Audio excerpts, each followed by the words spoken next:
The Federal and Francis Xavier Engineering College jointly present the Nellai Marathon 2024. This event is powered by Little Flower Public School and NIMS Hospital, Tirunelveli. Run for Health on Sunday, December 29. Entry is free and all are welcome. Various aspects of the 42nd Amendment, which were truly undemocratic because it sought to give the Parliament and more so the Executive and the Prime Minister's office absolute powers on many matters. The narrative that the Home Minister and the Prime Minister have built through the citing of these amendments or other aspects of the Constitution's 75-year journey are based on misrepresentations and half-truths. Nowhere in the debate have they talked about Sardar Patel's role in the First Amendment.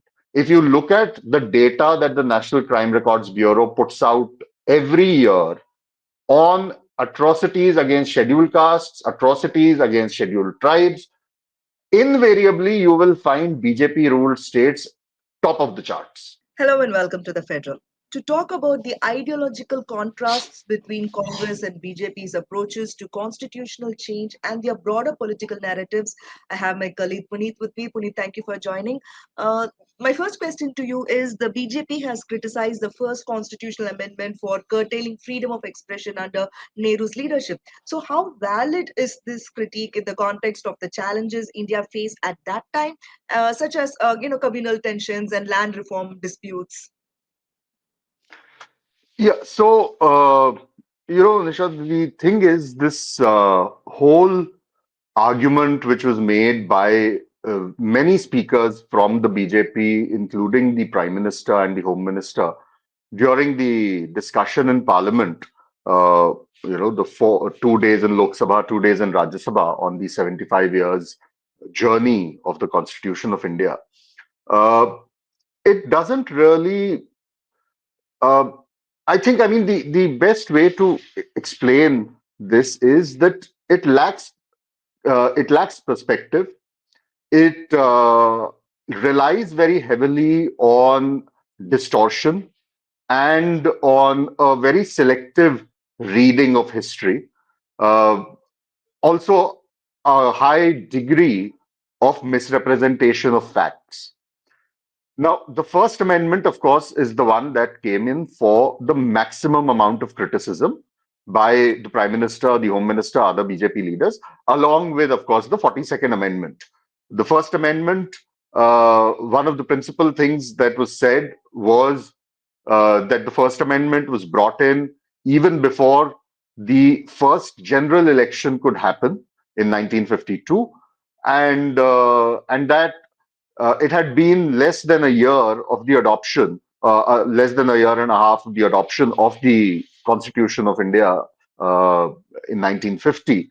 And by June 1951, the provisional government of the day and the provisional parliament of the day was trying to amend the Constitution through the First Amendment under pressure from Pandit Nehru. And the allegation further is that this showed that Nehru had very scant regard for the Constitution and more so for Dr. Ambedkar. Now, it's important to highlight why this is a classic case of misrepresentation and perhaps even a fake narrative. One, you have to see and understand the fact that the provisional parliament of the day, which was in a sense a continuation of the Constituent Assembly, because the Constituent Assembly came to an end in its nomenclature on the 26th of January 1950 when India became a republic.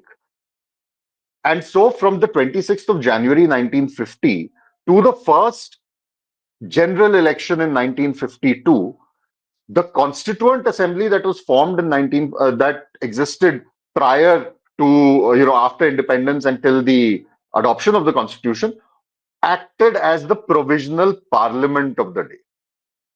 And it was that provisional parliament which still had Dr. Ambedkar as a member, as well as all the other members of the Constituent Assembly, that these amendments were brought.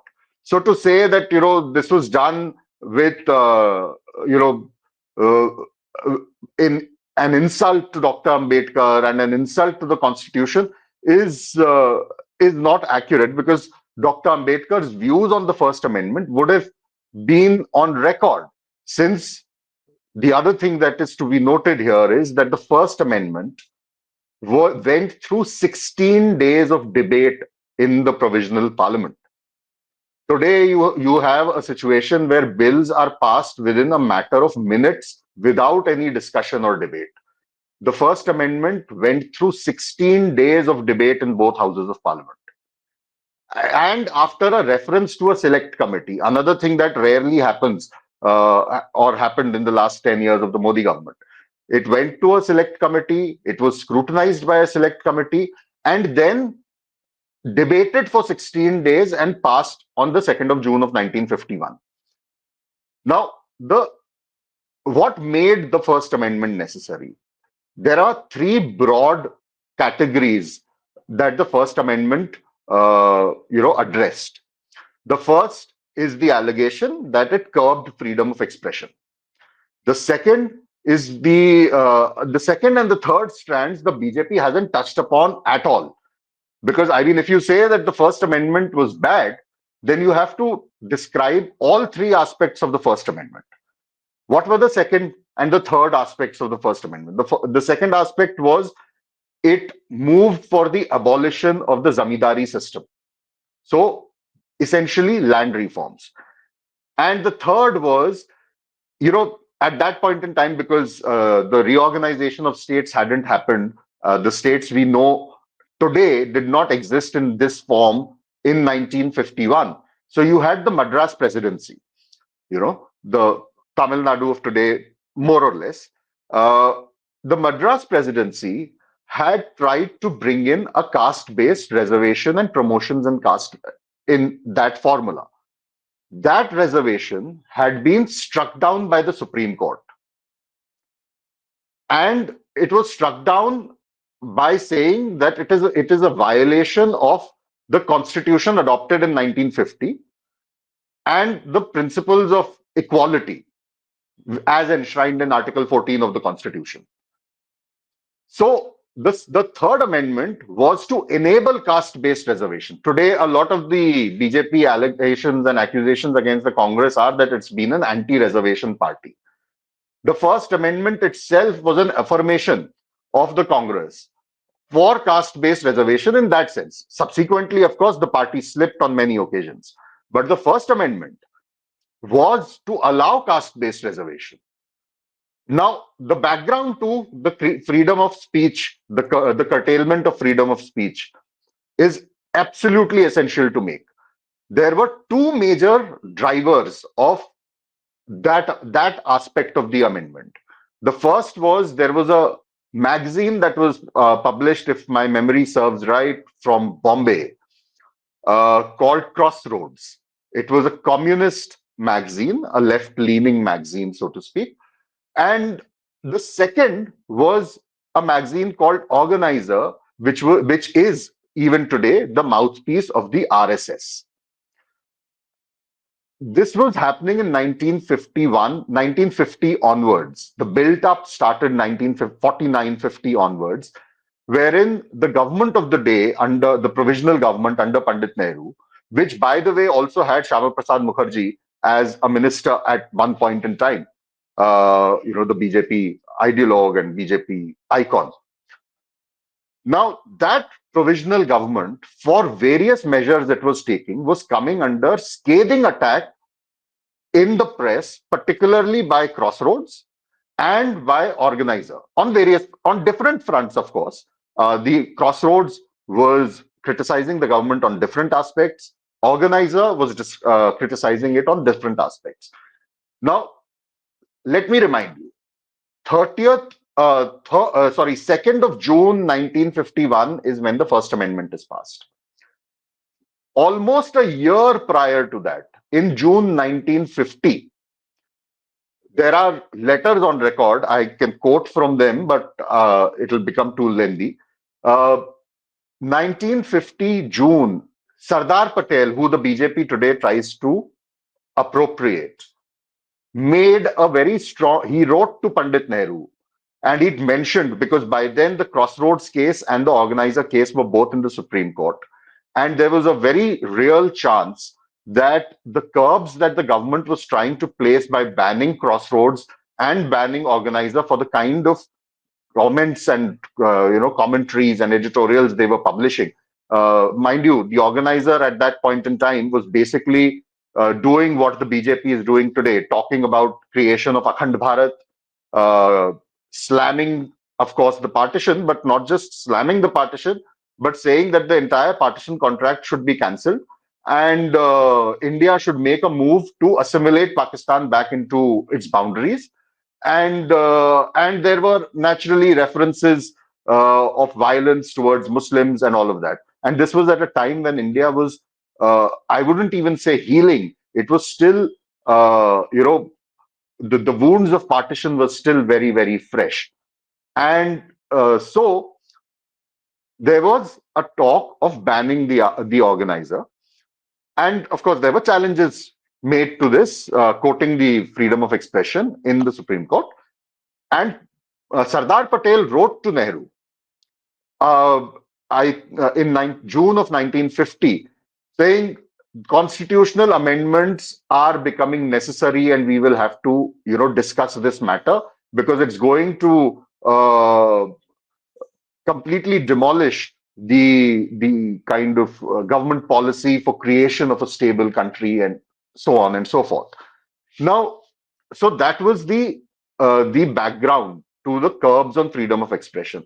And the most important distinction here, when they say, see, now in the 4 days of debate, nowhere has the BJP said or mentioned, which it should have if it wanted transparency in debate. Nowhere in the debate have they talked about Sardar Patel's role in the First Amendment. It was Sardar Patel who was very strong in his views on the curtailment of the freedoms of granted under fundamental rights to citizens, the freedom of expression in particular. And he even, in fact, uh, I'll quote one line of his letter to Pandit Nehru, where he talks about how the whole, the expansive fundamental rights that were given in the original constitution and the freedom of expression was unqualified.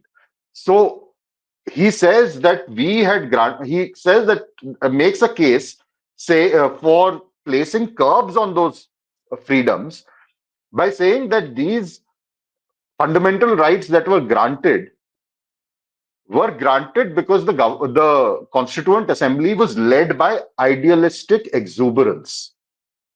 That we were too idealistic in thinking that these would work. But we have to be pragmatic now that we have to run a republic, we have to run a government, we have to run a country that is still coming out of the effects of partition, of the effects of colonial rule, and of course, the inherent socio-economic problems of the day. So the BJP remains silent on what Sardar Patel's role was, whereas it pillories Nehru, as expected, for undermining the constitution and undermining Dr. Ambedkar. Whereas Dr. Ambedkar himself was part of that provisional government and the provisional parliament of the day when these First Amendment were brought. And last point here, when this was mentioned, when this First Amendment was referred to a select committee of parliament, the wording of the curbs placed on freedom of expression. The original wording was rather strong, which was drafted by Sardar Patel, which said restrictions on freedom of expression. It was Pandit Nehru who prefixed that by saying reasonable restrictions. And in fact, when in that select committee, Shyama Prasad Mukherjee wrote his dissent note, he mentioned that the inclusion of the word reasonable makes all the difference and it is a good change. So the First Amendment needs to be really put into perspective.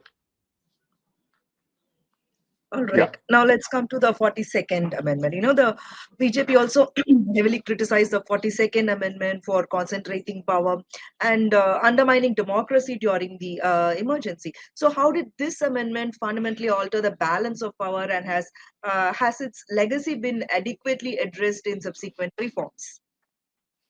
Now, see, the 42nd Amendment and the First Amendment are very, very different.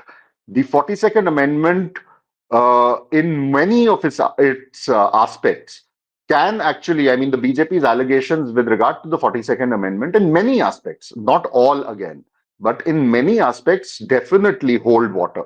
They are accurate in saying that the 42nd Amendment and it in the history of the Indian Constitution, actually, the 42nd Amendment is perhaps the most criticized amendment of ever made to the Constitution. And the BJP and anybody else is right in saying that the 42nd Amendment brought by the Indira Gandhi government while the emergency was, in force, in many of its aspects, was anti-constitution, was undemocratic, because it sought to give the parliament and more so the executive and the prime minister's office uh, absolute powers on many matters. It sought to undermine the role of the judiciary, the powers of the judiciary, the powers of the Supreme Court to examine laws brought by the government. Uh, and see, the 42nd Amendment, I mentioned the First Amendment had three broad aspects. The 42nd Amendment actually had 59 clauses. So it touched upon a whole lot of articles and aspects of the Constitution. Many people mock it by saying it was a mini Constitution because of the wide-ranging changes it made in the Constitution.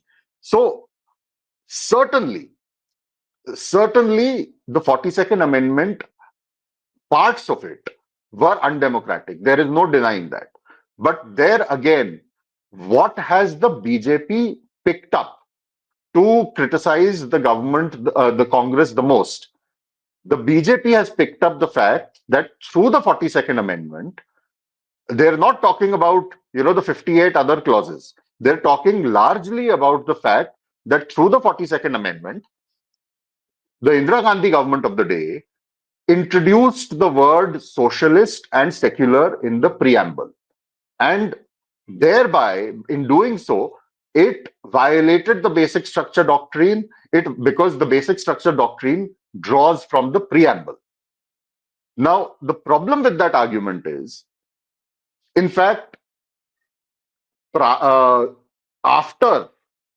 the 42nd Amendment was made, you've had multiple challenges to this inclusion of secular and socialist in the preamble before, multiple challenges being made in the Supreme Court. The most recent one being just earlier last month. All those challenges by the Supreme Court have been thrown out. And the Supreme Court has been very categorical that you are taking a very limited view, a very restricted view of the words socialist and secular. They have to be read in a very broad context. And in the broad context of things, the Supreme Court has multiple times said this, that they actually reflect what the Constitution is all about. Socialist has to be interpreted as welfare state. Secular has to be interpreted the as how the founding fathers of India, of independent India, imagined India to be a secular country. Now, what the BJP has been saying is that Dr. Ambedkar himself was against the inclusion of the word socialist in the preamble, which is true. That is fact. He had vehemently opposed the inclusion of the word socialist in the preamble. But while he was opposing it, why did he say there were two aspects to it. One, he said that the government of the day, especially a provisional government, should not be dictating for future generations what line of governance these states should take. And so, including socialism would be an imposition on the country. But his second argument goes on to, in a way, counter what he has said in his initial phase, where he says that everything about the constitution that has been drafted, and he was the chairman of the drafting committee, everything in the constitution, including, and he placed a lot of stress on the directive principles of state policy. He says the directive principles of state policy are all about socialism. And he says that in fact, he goes on to say that if these are not socialistic in nature, I don't know what is. So why do you need to add socialist to the preamble?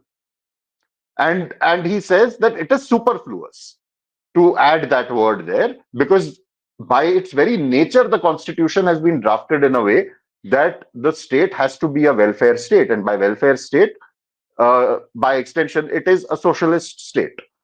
So the 42nd Amendment needs to be understood in that context. The most important part of it is various aspects of the 42nd Amendment, which were truly, truly undemocratic and unconstitutional, were subsequently repealed when the Morarji Desai government took over after the 1977 elections after emergency. Now, when they brought in the 43rd and the 44th Amendment of the Constitution to repeal portions of the 42nd Amendment of the Constitution, they left the change of socialist and secular unaffected. So, the 43rd and the 44th Amendment, while they reversed various provisions of the 42nd Amendment, did not seek to remove the words socialist and secular from the preamble. And it's most important to tell the BJP and its current leadership that the Morarji Desai government, had two of the most important leaders of the BJP as its ministers, Mr. Bajpayee, the foreign minister, and Mr. Advani, the information and broadcasting minister.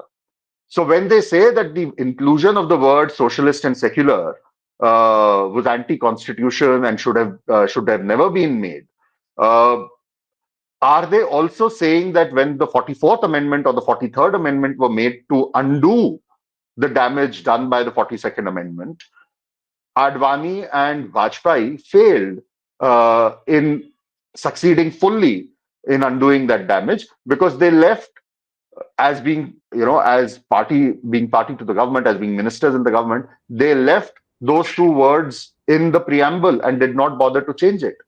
More importantly, when the 44th Amendment was brought in Parliament in 1978 to be passed, the Congress party and Mrs. Indira Gandhi voted in its favor.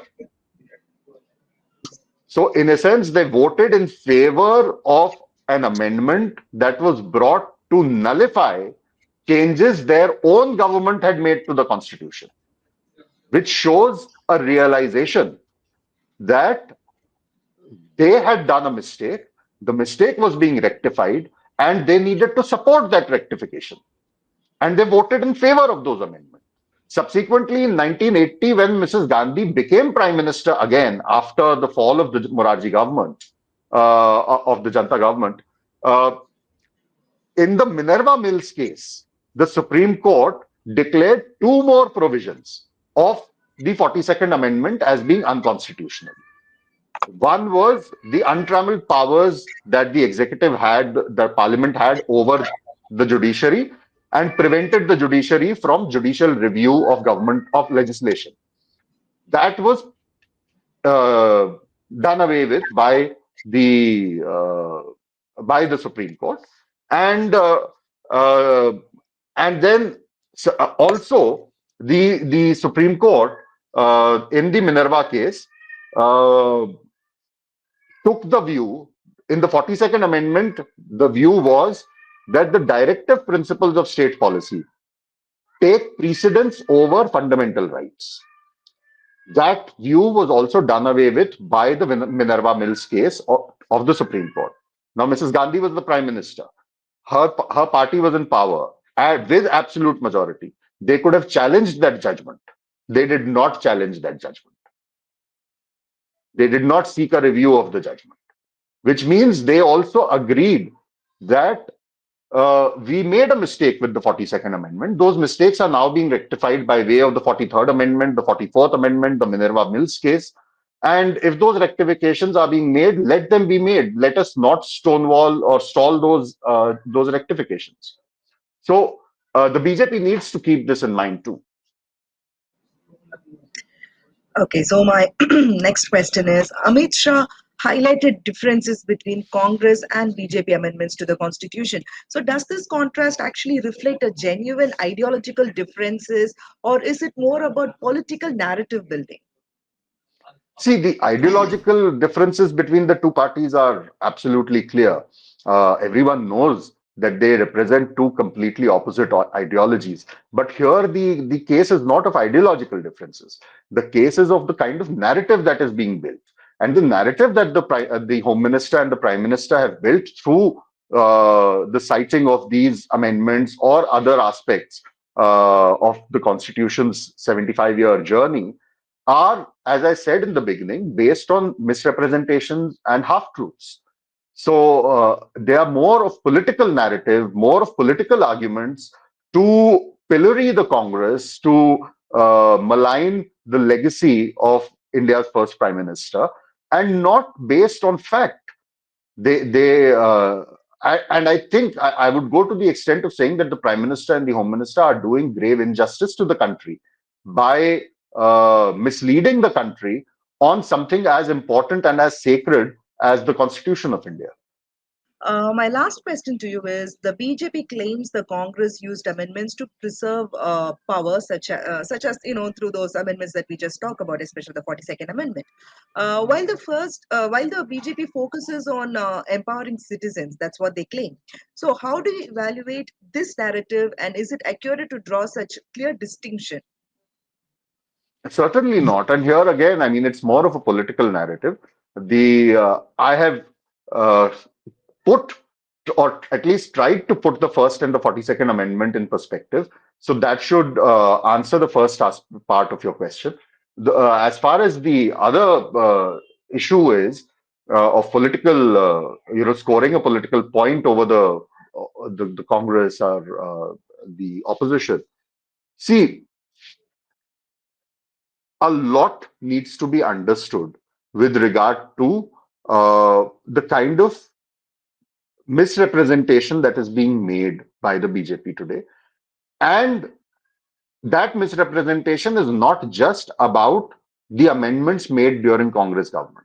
That misrepresentation is also about the amendments made during the BJP government, and particularly the government of Mr. Narendra Modi.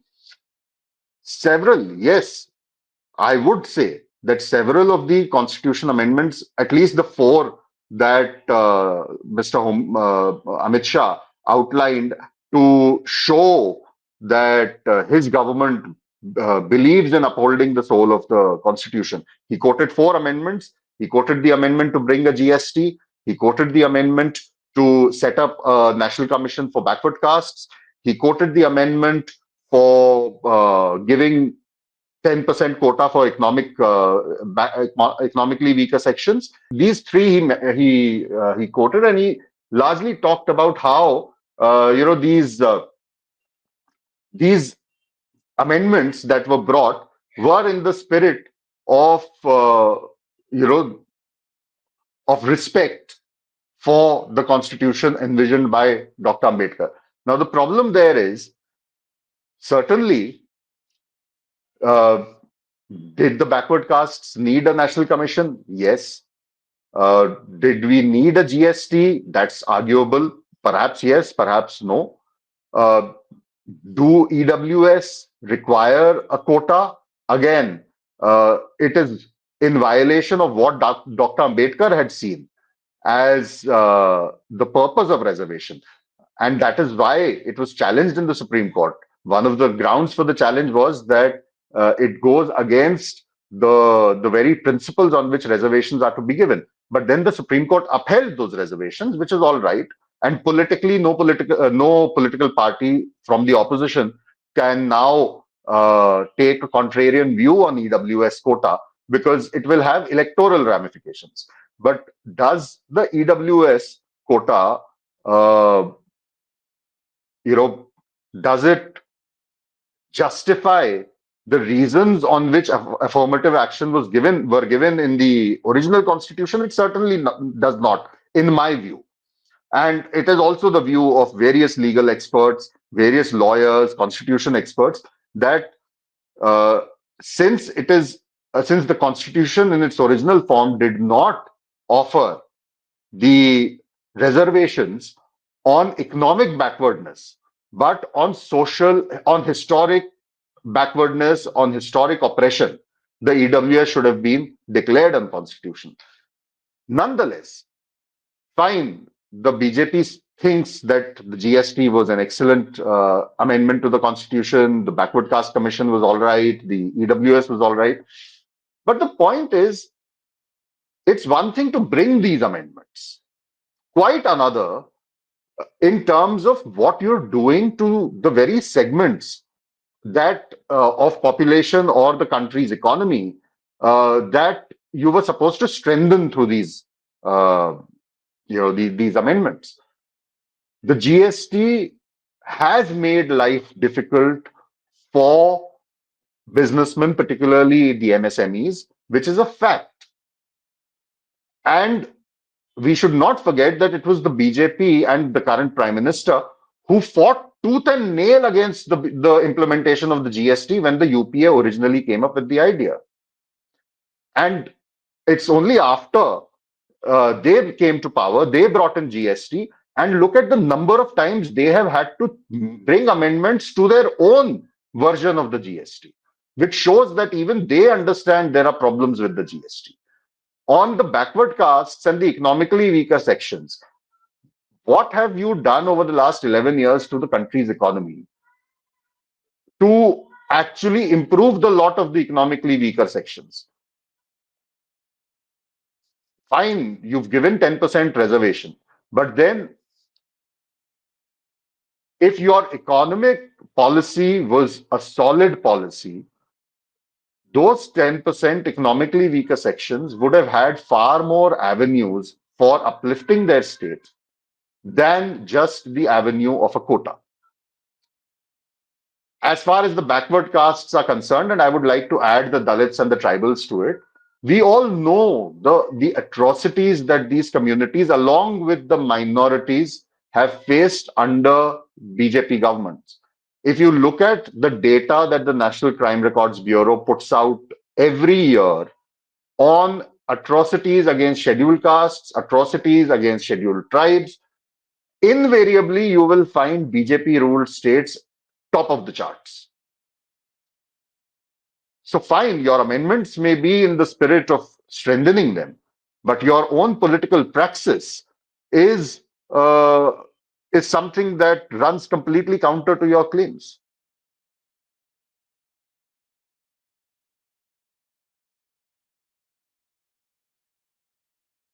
The Federal and Francis Xavier Engineering College jointly present the Nellai Marathon 2024. This event is powered by Little Flower Public School and NIMS Hospital, Tirunelveli. Run for Health on Sunday, December 29. Entry is free and all are welcome.